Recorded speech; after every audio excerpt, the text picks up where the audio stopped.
virtual, so at least have your laptop or phone with you, really accessible. We'll try something a little bit new today. I'll explain why it's like that's this whole thing that's started.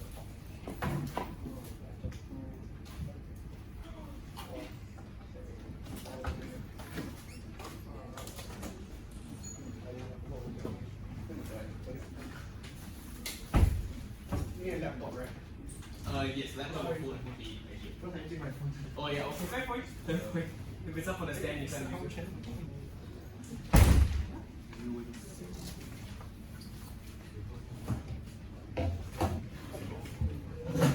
What the? That is not right. Hold on.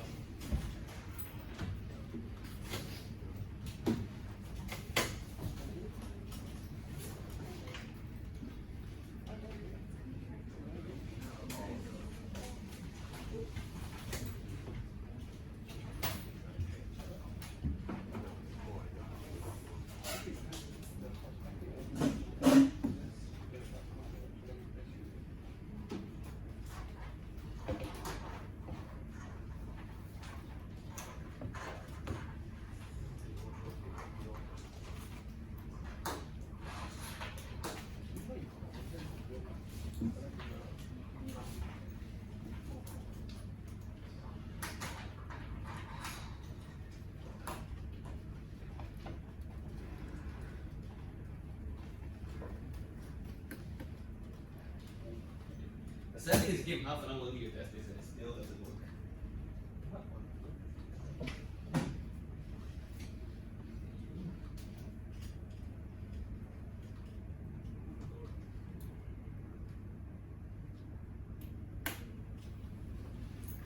The famous trick of CS and off down again. Still fix itself.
We should hard reset everything. Okay. It's gonna take a second.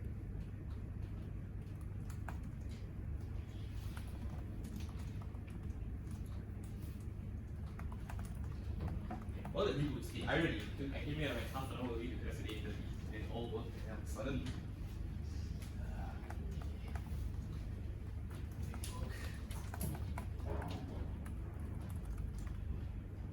So while this boots up, anyone has any questions? Okay, I have to fill the time somehow. So if you have any early questions, please let me know now. Okay, figure it out while this boots up again.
Let's see how bad it is. Once I run this.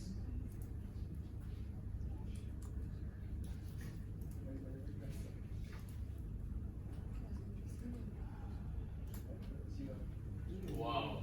Okay. Hold on, I'm gonna try a little bit of. Oh god, that's super bad.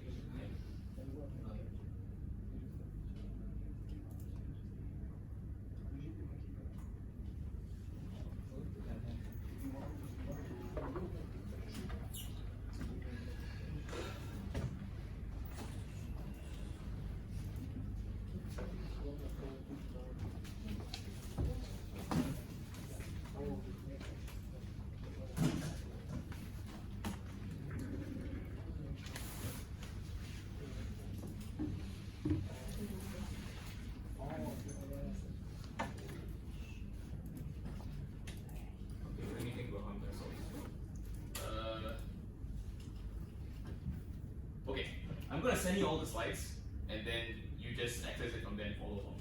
I think that's the easiest way. Otherwise, it's gonna be impossible. Okay, so let me just do that. While I do that, I'm going to figure out technical services later. You know how I went from fine to not fine in about like half a second.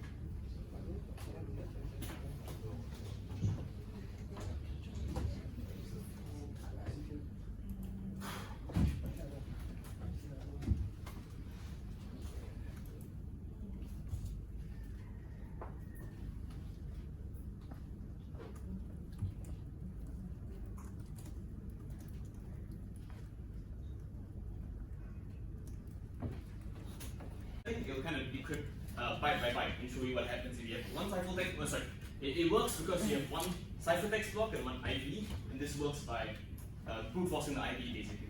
Then you can have a look. It's the same sort of principle as what we've been teaching you. So you can try this. Yeah. Okay. While you figure this out, I'm gonna. Oh, there we go. Hi.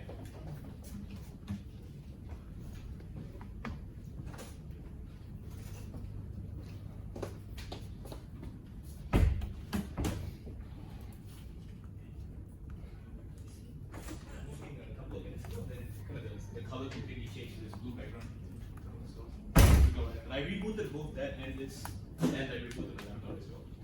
So I'm not quite sure what this is about. I changed to my own connector as well as both sides is also displaying the same. I've not tried this one. Yeah, same. Looks like the same. Maybe the projector itself.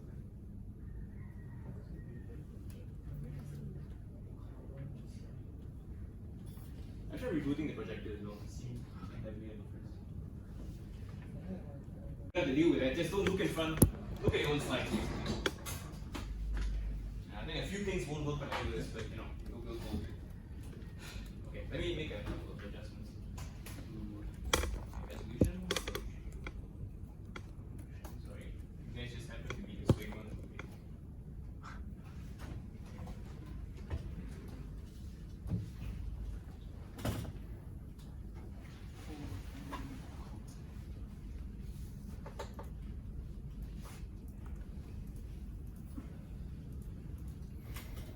Still yeah.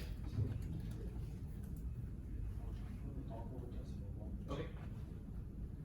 I guess you can scroll through the slides for now, and let's see if I can go through them at the same time. Okay, so if you have your phone or your computer with you, please go to, if you look at the second slide, there's a link there, poleb.com/3. That is, I'm trying something a bit new today, and for hopefully the rest of the semester this works out, which is, essentially, I realize it's very hard to ask questions to the class because the class is like physically quite large, right? So it's very hard to point at someone and ask them to answer a question. Also, if they don't know the answer to a question and asking you on the spot, it kind of really doesn't work because I guess in security you either you get it or you take a while to understand it and then you get it. So sort of asking you to sort of come up with the answer on the spot is a little bit difficult. So what I'm trying to do is a bit different. I will basically have a bunch of questions every class on this polling thing, and you'll just try and answer it on the poll, right, as I go through the class. And the reason I'm doing that is not so much that I can gauge your progress, because I'm going to teach the same, more or less, but it's so that you can judge your performance relative to your peers, right? So if you think you don't understand something and you sort of try the question out, turns out you do, good for you. But if you think you understand it, you try it out and it doesn't work, then and your peers get it, then you know you're kind of behind a little bit. So I find this a little bit useful to figure out, so how screwed you are, I guess. Oh, hey look, the color seems to work now. Okay. Seems, I don't know what you did, but I think I might have fixed it. Okay. Well, That's what it is. what do you? I think there's some loose cable. Ah, okay, I will not touch it. Okay, do you know where it was? Was it the bottom or was it at the side? Side. At the computer itself? Yeah. Okay, I'll try that next time. Okay, thank you very much. Okay, you can go back to normal page. Okay, please don't follow on the slides with your computer then, because then you'll get a little bit more confusing. Okay, I also don't know how the polling thing works in this. Okay, let's get started. So, same, this link, if you're not there already, please go there. Sorry for all the confusion. I have to go a bit faster now, but apologies. So, this is for me to test it out at the start, but you can try it if you want. So please please adjust on your phone what you would like my speaking speed multiplier to be. So imagine this is YouTube. You want me to go 0.5x, 0.75x, so on and so forth. Right? I will attempt to slow down or speed up based on your comments. So see, there's 9 of 9 little results. Please keep adding. I will wait for a while and then we will see. Please try and answer because it helps me out as well. In this class. Actually, Yes? you know the Pro EV, you can also use your NUS ID to sign in also. Sure. I purposely made it so that it's completely anonymous, so you don't have to care. I'm not going to track any of your responses, right? So I want you to feel free to just put whatever you want. Yeah. Okay. So let me see what said responses. Your last chance to put it in. You haven't. Okay. All good. Hey, thank you very much. Wow. Okay. This is not what I expected in the morning. Hey, thank you very much. Okay. Made my day very nice. Okay. Let's go on then. Okay. Some questions. So let's start with the stream cipher question. So we have 2 ciphertexts that we have received. One has an IV, so basically both have an IV of 01111, and then they have 2 separate, ciphertexts. The main text of the cipher is different. And we know, because we are magical people, that there are 4 possible plain texts that this could be, right? Now this is not too insane a assumption, because in real life you might think that, let's say now once again, we'll take the Germans again, because I don't know why. Like let's say every time they start their message with Heil Hitler, which is a real thing that was in the messages that helped to decode them, by the way. They always start every message with Heil Hitler, right? When they did that, they know that every ciphertext starts with the same series of bytes in plain text, right? So actually they are sort of, nationalism kind of some amount of downfall. So if you know that's the first few bytes of your block cipher or stream cipher, you can do something with the information, right? So let's take this case. Okay, we're gonna run a poll and I want you to think, right? What technique should we use to solve this? Okay? Now, you're very smart, maybe this will be a 100% thing, but who knows, okay? So here's a few options you can try. Also, if you get it wrong, please don't be worried. It happens, it's fine. Yeah, so we wait until about 16 results-ish, and then we'll go. 7, 8, yeah. So, I'm doing this once again, not so much to figure out whether you know something or not, but because I want you to be able to understand whether you're in tune with everyone else or not. 11, 12, yeah.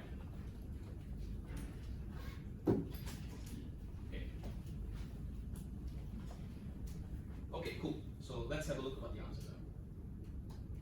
Okay, good. So I think most of you get the idea. It's basically we're trying to XOR the plain text. And if you didn't get this right, that's perfectly fine, right? Because I mean that's the whole point of the tutorial, right? So why is this the attack, right? The reason why I call this C1 XOR C2 and not something else, like ID reuse or something, is because I want to scam you, right? Because I want you to understand that this is the main idea behind it. Any name that it goes by is not relevant, but the whole idea is you want to in the end XOR the two ciphertexts, right? What happens if you do that is you will get this, right? You will get quadruple 1, quadruple 0, right? If you XOR it, right? Okay, so we know that this is the way that we're solving the problem, right? So we have this C1 XOR C2. Maybe a bunch of possible plain text, okay? So one more poll again for good measure. Okay, now that I've sort of walked you through this, what are the most likely ciphertexts? Okay, this one's a bit different. If you rank the answers, so let's try this out. You'll see. So you know this is a C1 XOR C2 attack basically, and you know what the ciphertext is. So yeah, give it a shot. And don't cheat by looking at the slides because it kind of sucks if you do that. So think what the most likely plain text are. Now that you know what C1 XOR C2 is.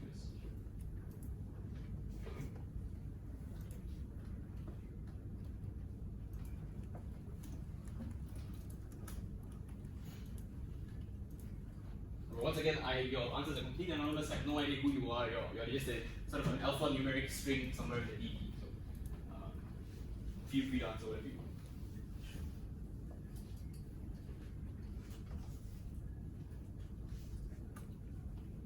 Okay, I think that's enough. Let's try. So we have okay, yeah. We said okay, that's a bit. Oh yeah, okay, yeah, that's right. So what does this mean? Okay, we basically said that we think these are the two most likely ciphertexts. So whichever one is first or second doesn't really matter in this case. We just needed a way to do multiple answers, right? So what it is when we see a C1 XOR C2 or two ciphertexts XOR and we get this idea, right? We get 4 1s and 4 zeros. What that means is we are saying that the first 4 positions have to be different, right? That's what XOR is, right? You get a 1 and the two things are different. That's the higher level idea, right?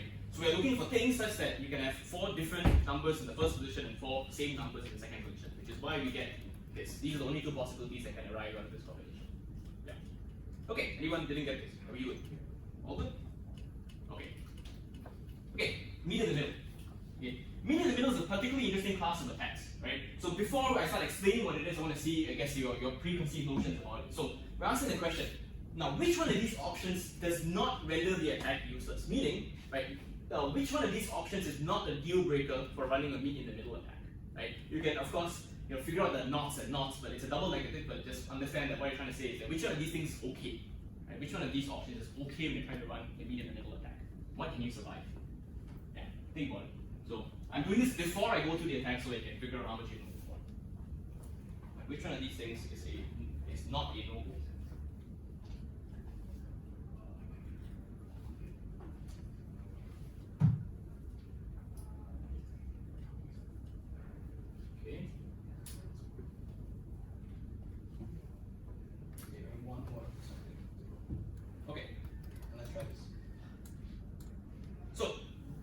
Okay, excellent. So let's talk about these options one by one. Okay, why do these options why do some of these options render the attack useless and why some of them don't, right? If you don't have a lot of storage space in a meet in the middle attack, that means you can't store the intermediate decryptions that are required for the meet in the middle attack. So you need to have storage space. If you don't have a known plaintext, you can't do it, right? Because you're trying to meet in the middle, right? You're trying to meet in between the plaintext and ciphertext in the middle. If you don't have one of the two, that's why these options don't work. This whole thing doesn't happen. Right? So you need to have both plaintext and ciphertext, and you're basically trying to meet in the middle, and that's why you need storage space, you need the plaintext, you need the ciphertext, right? And as you go to the tutorial, understand that this odd number of encryptions isn't really a problem, right? It's not ideal, but it's not a problem, right? Okay, so keep that in mind when we go through this idea, right? So yeah, attack still works as long, even if it's an odd number of encryptions. So why do I say that, right? This is the idea of meet in the middle. So we have a plaintext and we have a ciphertext. So it could be plaintext file or ciphertext whatever, right? I just call it file because it's easier to understand.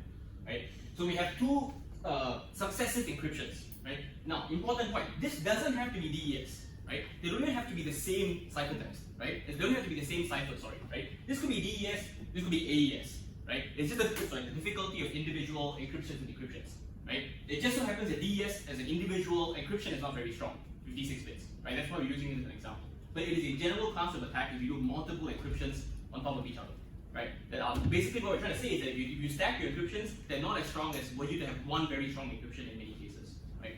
Okay, why do we say that? Right, so the way you would decrypt this if you had no storage space or no plain text inside, sorry, this is not technically true, let's ignore this point. If you had no space, how you would solve this problem is that you will take every possible key 1, every possible key 2, you have a double for loop, and inside the for loop you just check, is that the correct plain text, right? So your complexity in this case is basically all possible keys, the length of whatever this is squared, right? So if it's 56 bits, this is 2 to the power of 56 times 2 to the power of 56, which is 2 to the power of 112, right? So this is a no space related attack, just pure brute force, only time, right? And this is what you would normally think of doing if you had 2 keys, 1 in a row, and you wanted to brute force them. Mean in the middle is basically this idea, right? If you know the plain text, you are going to use the key to compute every possible ciphertext that is one decryption away, right? And if you have the ciphertext, you're going to use every possible decryption to decrypt data that is one level decrypted from the ciphertext, right? And the idea is that you're trying to look for a match between C1, M1, or basically C1 and any one of these other ciphertexts, right? So you're looking for a match somewhere inside this pipe, right? That's the idea here, right? So that's how mean in the middle works. That you know that you can sort of you know that this center area here is some size, and you don't need to sort of try for every single one of these ciphertexts what the final so every single one of these intermediate ciphertexts. You're not going to try and encrypt again to find final ciphertext. You're going to do it from both sides, and that's why you're going to use space. You're going to have to store all of this data, right? Which is why this costs space, but you're going to save time because you don't need to keep trying every possible combination for every single intermediate ciphertext. You're just going to compute that once. So this is a much more simple attack in terms of time, right? You use 2 to the power of 7 space, right? Because 2 to the power of 56 possible ciphertexts on both sides, so 57 overall, and the same number of cryptographic operations to encrypt and decrypt. And that's the idea behind meeting in the middle. Similar understanding the middle times. Right? We are just meeting in the middle essentially between the ciphertext and the plain text instead of going every single possible combination. Okay, so now we're going to step it up a notch, right? The question is, if we have 4 of these in a row, right? What do we do now, right? First question. Okay, this is not a poll question. Where's the middle? Where's the middle? Are we going to meet here or here or here? What do you think? Right? What do you think? Where's the middle? Right? I mean, there's an obvious middle. Is that the middle we're going to use? Sorry.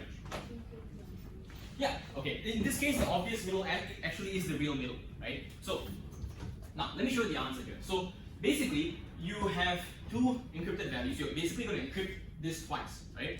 So you're going to use every possible combination of K1 and K2, right, at the start, right? So you're going to get 2 to the power of 112 possible, 2 to the power of 112 possible keys essentially gives you 2 to the power of 112 possible outputs, right?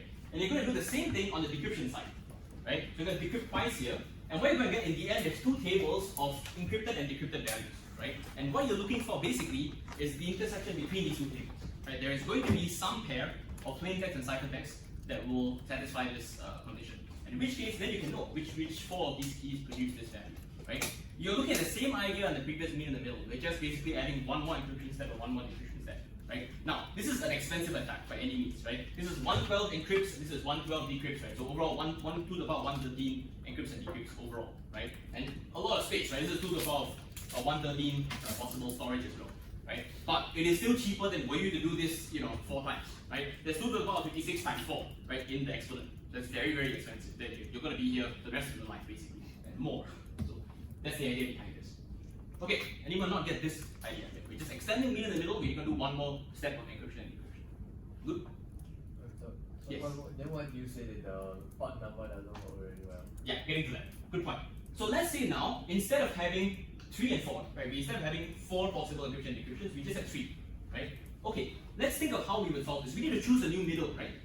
So instead of choosing the middle as in between 2 and 3, we need to figure out, I think it's probably now between 2 and 3 here again, right? It could be, of course, between 1 and 2. Same concept, right? You can choose a new middle that is not symmetric, right? What does that mean? It means that on one side, you still have to do 2 to the power of 112 encrypts and decrypts. Sorry, 2 to the power of 12 encrypts, right? But the other side, you do one less in terms of the decrypts, right? And why does this matter? It's because we look at the total number of operations, right? So here is 2 to the power of 112, yes, still agree, right? On this side is 2 to the power of 56, right? Overall, right, this is still 2 to the power of 112, right? It is 1 power of 2 less, I give it to you, right? It's a factor of 2 less, right? But it's not like a massive number. It's not like 2 to the power of 56 versus 2 to the power of 112, right?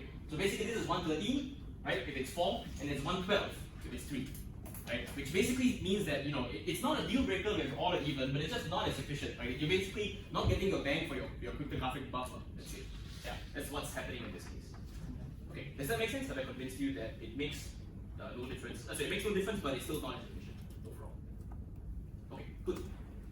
Padding oracle. Okay, this one I'm going to earn my money here. So a padding oracle, I consider to be one of the hardest things to explain because I had to learn it from 3 different sources. Okay, I'll put it that way. Okay, because I need to see it visually, I need to have someone explain to me in a video, and then I have to try it myself. Right? And that's the only way I find to really understand this attack fully. So I'm going to give you resources. Okay, because if I try to explain to you the whole thing here, I'm going to be here till tomorrow. Right? So okay, that's a bit overblowing it, but anyway, let's try and do some pre-understanding first. Okay, see how much you understand and stuff.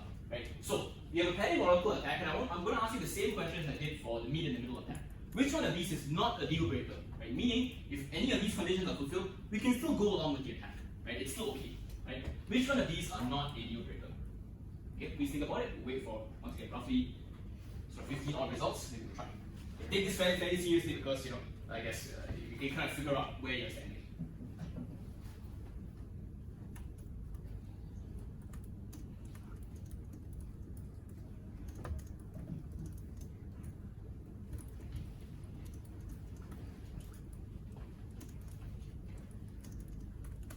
Okay, almost.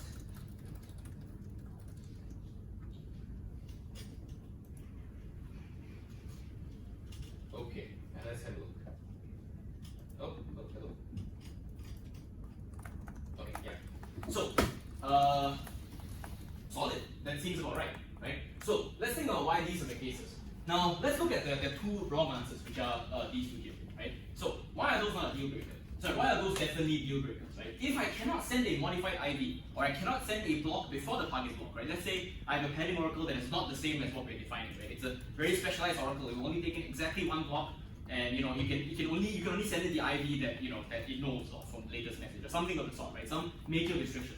If that's the restriction, you cannot modify blocks and send it to the oracle for you to affect the next block, right? The whole idea is that there is some target block, C2, that you want to affect.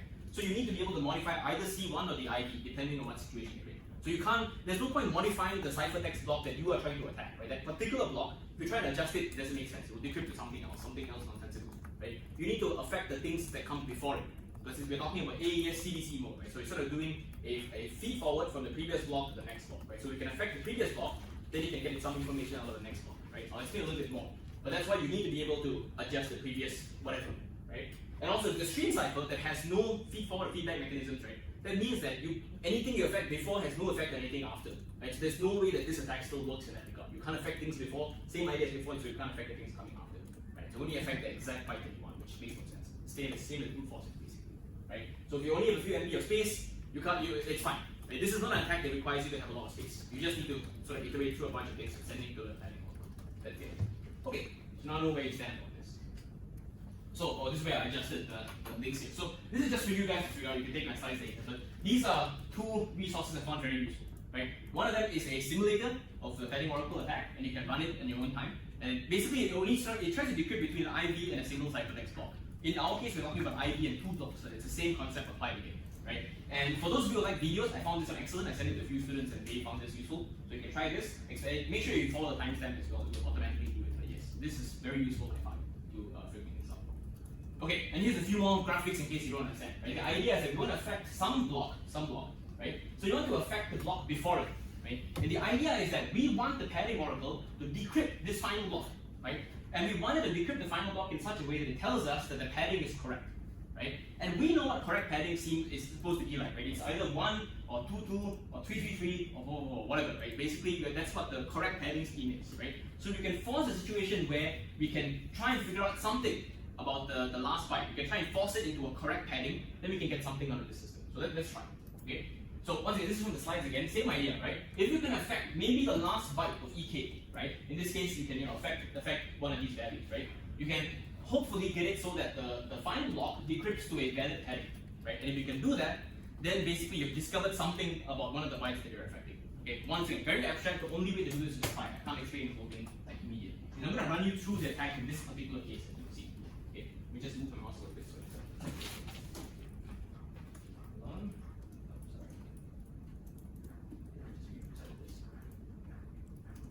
okay, so now assume we have a 16-byte plain text, okay, a single block of 16 bytes, right? And we want to find out B9.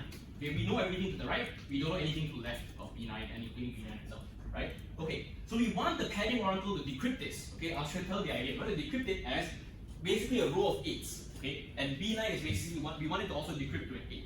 If we can force B9 in our ciphertext block to decrypt to an 8, and everything else also decrypts to an 8, the oracle will say that's correct. Okay, that's a correct decryption. That is the idea, the entire idea behind the padding oracle attack. You do this for every single byte you want, and you'll get this, right? So let's figure out how to do this. Okay, so to get these bytes here, the ones on the right, all to become 8s, we need to figure out how do I XOR these bytes in such a way that they become 8, right? And I can do this pretty easily by just taking these bytes, the 0, 0, 0, 0, FF, whatever it is, right?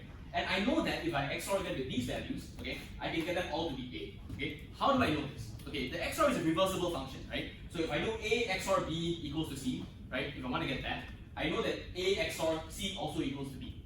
Okay, I'll say that again, right? I want these to become 8s, so I just take this, I XOR it with all these 8s, and I can get these values. Right? Which means that if I take this and XOR it with these values, I'll get these values, right? It's a function that can go both these ways. So it's like 2 plus 2 equals 4, they'll reverse that, right? So we know how to get all these values to become, all these values to become 0, 8, which is what we want to form a full padding, right? And now we need to force B9 to become 8 as well, okay? How do we do this?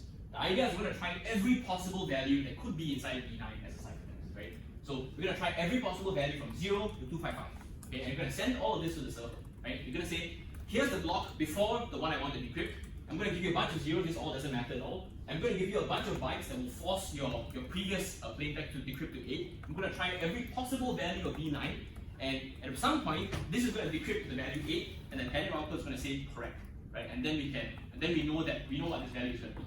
Okay? You're trying to convince yourself that if I do this, right, and I send basically this crafted value plus the block I want to decrypt to the oracle, I will eventually get some value that will say the padding is correct. Right? This can only take one of 255 values, so one of this has to be correct. Right? And finally, I'll be able to say, oh, okay, I just basically reverse the XOR process and I can get the number I want. Okay, so this is a bit hard to swallow, I understand, right? So the best way to figure out a padding oracle attack is to try it yourself, right? To convince yourself that this attack really works. Okay, I'll say it again. The idea is that given any plaintext block, we want to put one block before it, right, or adjust the block before it in such a way that the target byte that we want to find out sort of encrypts to a valid padding bit. Okay? And if you want to change that, we want all the bits that's after it to also become valid padding. So in this case, since you want to know B9, we want all of this to become 8, which is valid padding, and we want that decryption to happen. So we know how to make everything on the right become 8, and now we just need to figure out what value of B9 will produce 8. And we do that just by brute forcing the value of B9 285 times, which is very, very cheap overall. Okay. Anyone completely lost? Okay. You're probably not telling me, but this is the case, really. Just try and go through some of these examples. I'll come and find you, and I'll try and explain it. Right? So, but really, just try out these online resources first. The idea is just that we want to decrypt the block. So you need to know how XOR works. You need to know why CBC works, or how CBC mode for AES works, and what valid padding looks like. If you know these 3 things, those are the prerequisites for understanding this. If you don't know any of these 3, don't try. Understand one of these 3 first, or all of these 3 first, right? Okay, let's move on, because I can't keep explaining. This one's a bit hard to explain again and again, but I can try. Okay. I'm going to move on to the user ID and password. You can talk about padding oracle later. So let's look at some of these examples where we try to make a password system work or not.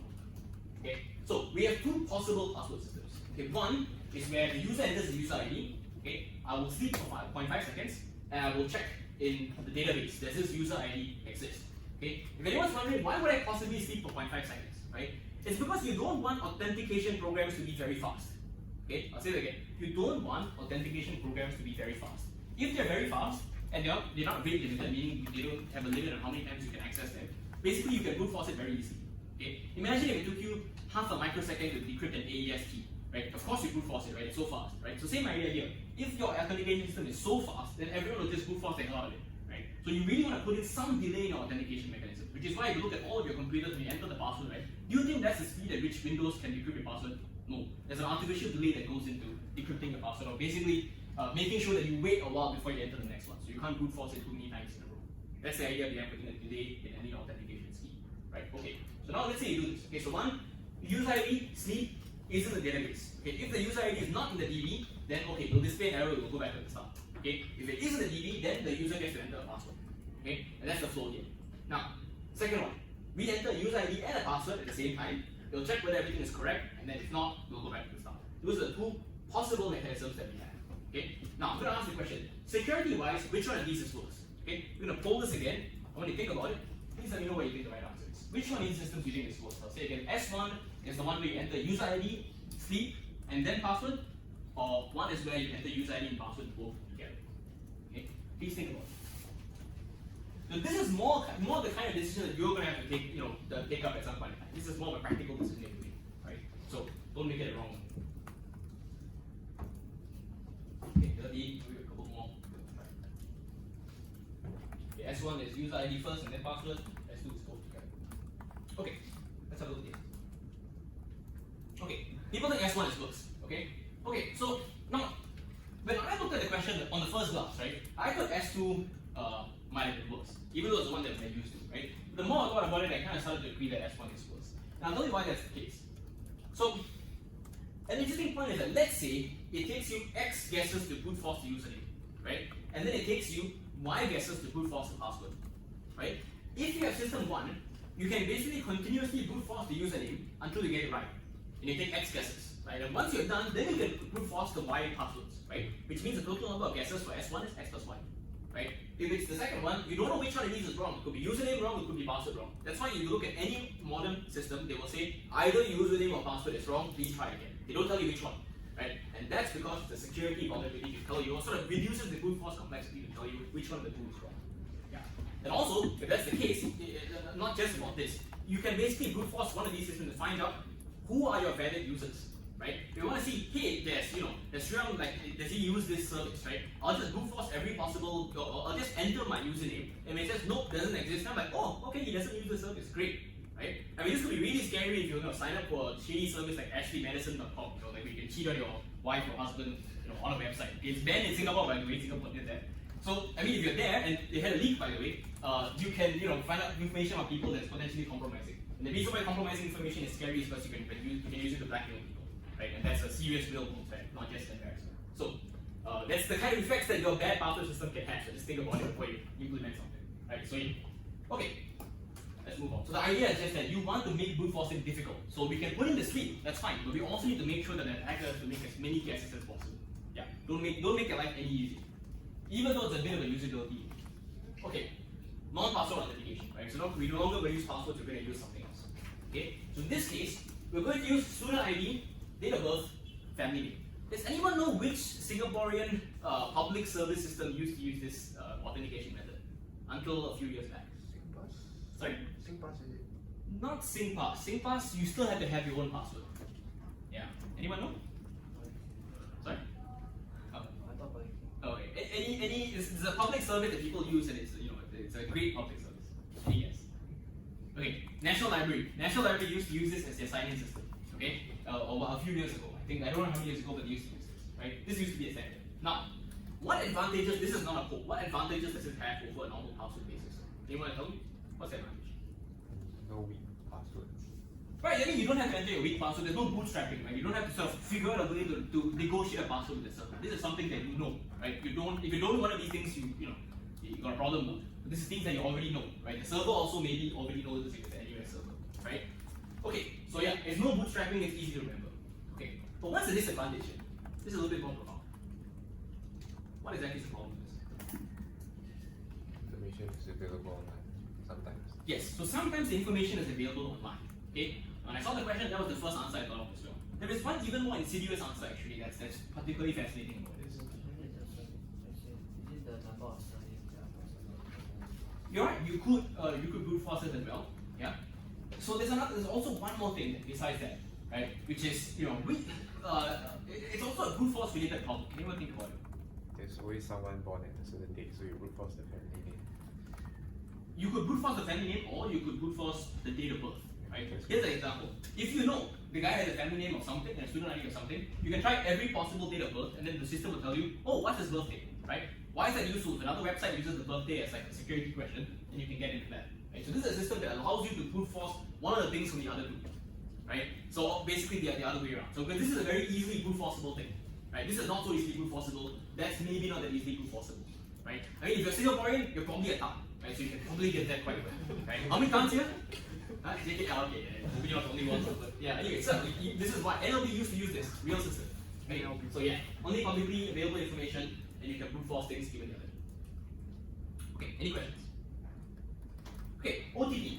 Okay, so the reason why this is relevant is because today, especially in every bank in Singapore, is forced by MAS to have an OTP system. It must be two-factor authentication for any bank in Singapore.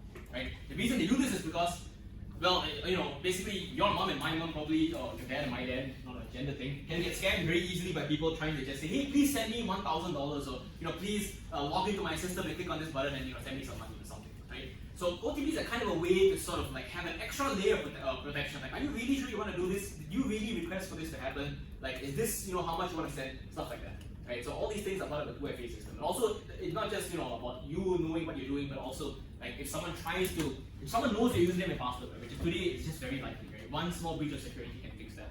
You can now have something that's physically on your person. The idea is that your password is something that you know, right? You know your password, right? But your token or your second factor is something that you have on you physically, right? So someone who is not you physically cannot have this second token. That's the idea of getting 2FA.